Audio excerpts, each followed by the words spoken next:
Hey folks, how's it going? Jonathan Stark here. And I did a group coaching call today, and I got a question that I wanted to answer here also on YouTube Live because I thought it was such a common question. And it goes something like this.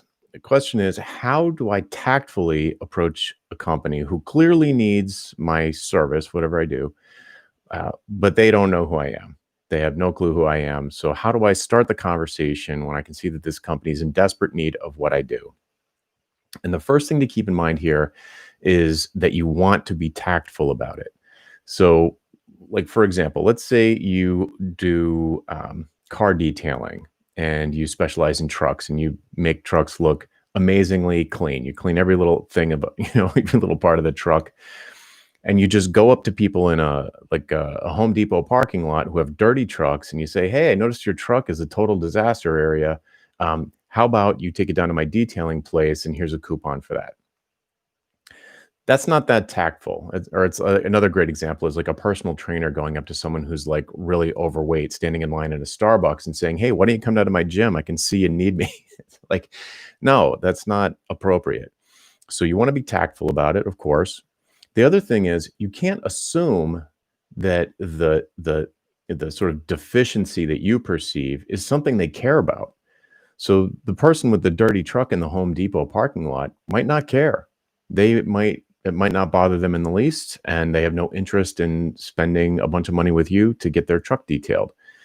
In fact, it might make more sense to go up to the really people who drive the really clean trucks and say, "Hey, I noticed your truck is immaculate. Um, do you spend a lot of time doing that? Because I do that professionally, and you could just have me do it and save yourself some time." So you want to be tactful about it. But the other thing that I'm bringing up here is that they might not care. They might not see a need that you see, even though you think it's not a great situation. They either might not care, they might not see it, they might be offended by the question.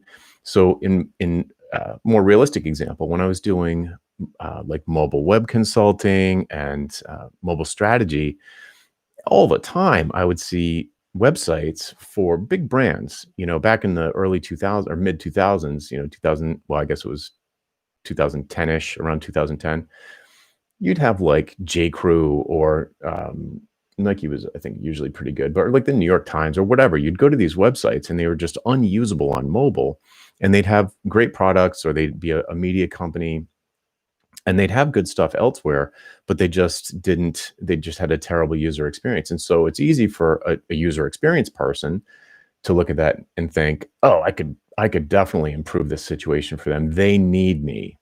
They need what I do, and it will benefit their business if I reach out to them." So what I'm saying is you just can't assume that someone who you believe could benefit from what you do. You can't just assume that they recognize that or care or want it or don't have something already in progress that's going to address that situation. So here's what I would do though. So if you see, maybe you use a product and you think it's great, but you notice that the user experience of their mobile application is terrible. You're great at UX and you know what good UX is, plus you're a customer of theirs and you wish it was better.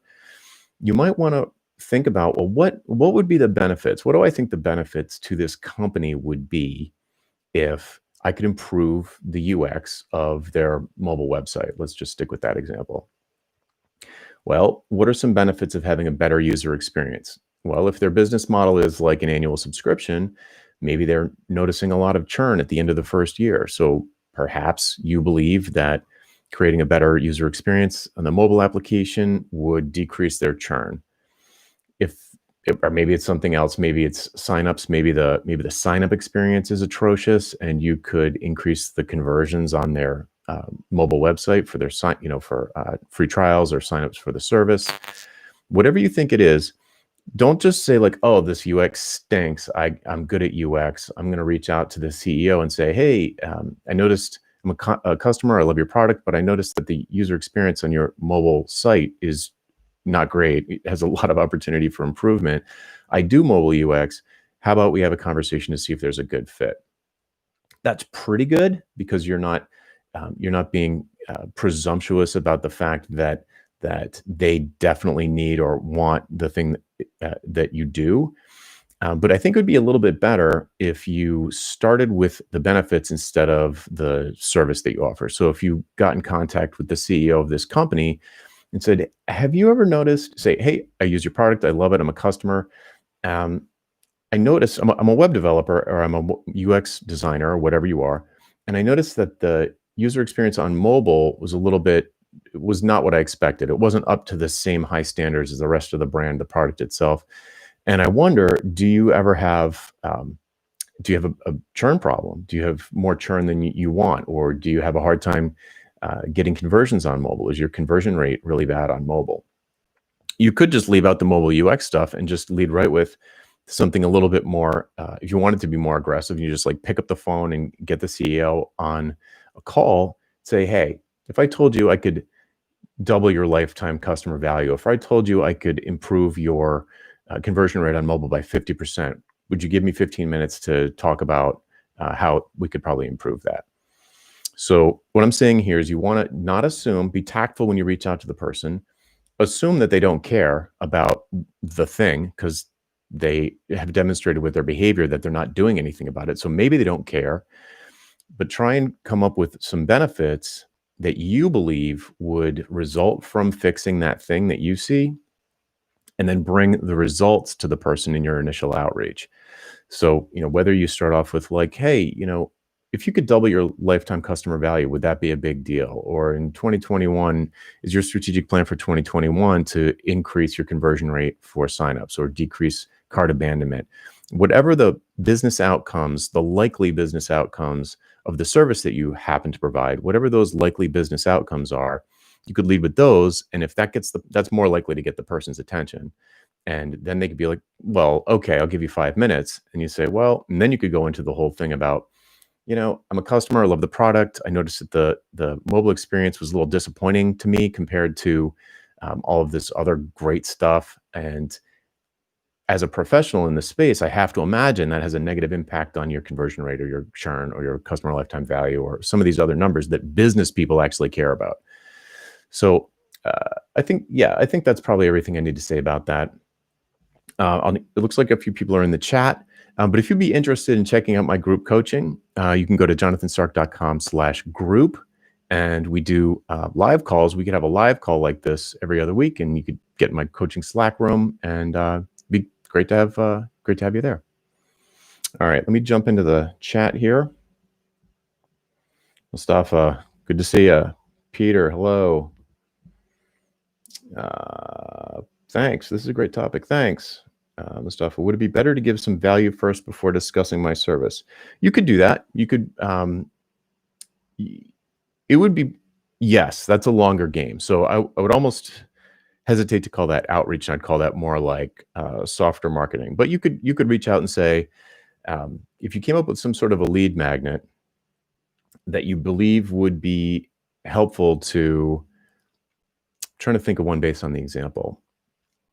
You could reach out to the CEO and say, "Hey, I put together just want to let you know I put together a one pager on 5 ways to increase your conversion rate on mobile, or 5 ways that companies like theirs, let's say it's an online fitness brand, uh, 5 ways that an online fitness brand could increase customer lifetime value, conversion rate, and churn busting, something like that."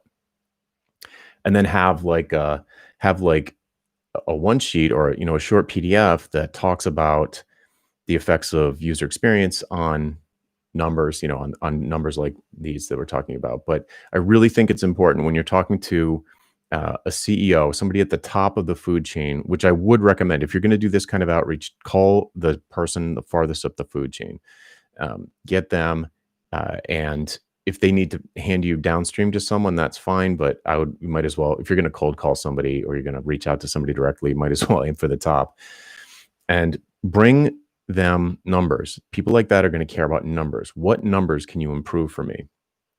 And make your lead magnet about that. And then at the end of the lead magnet, you could have like a call to action to sign up for your mailing list or set up a free 15-minute consultation about mobile user experience or something like that.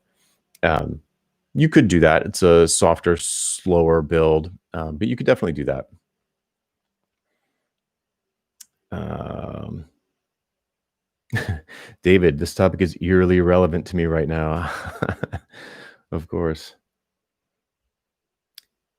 Cool. All right. Well, I just wanted to share that. I thought it was an interesting question. I really liked answering it, and I figured a lot of people would benefit from it. It's one of those things that everybody thinks about from time to time. It's like, I clean trucks and there's a dirty truck right there. I'm going to ask that guy if he wants me to clean his truck. And I think there's some nuance there that you need to be careful with, and a way to switch it around so that you're thinking about the actual benefits to them and not just that you could do a great job, and you'd feel good doing your job, but maybe at the end of the day, they really don't care.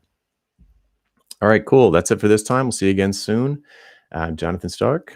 See you later.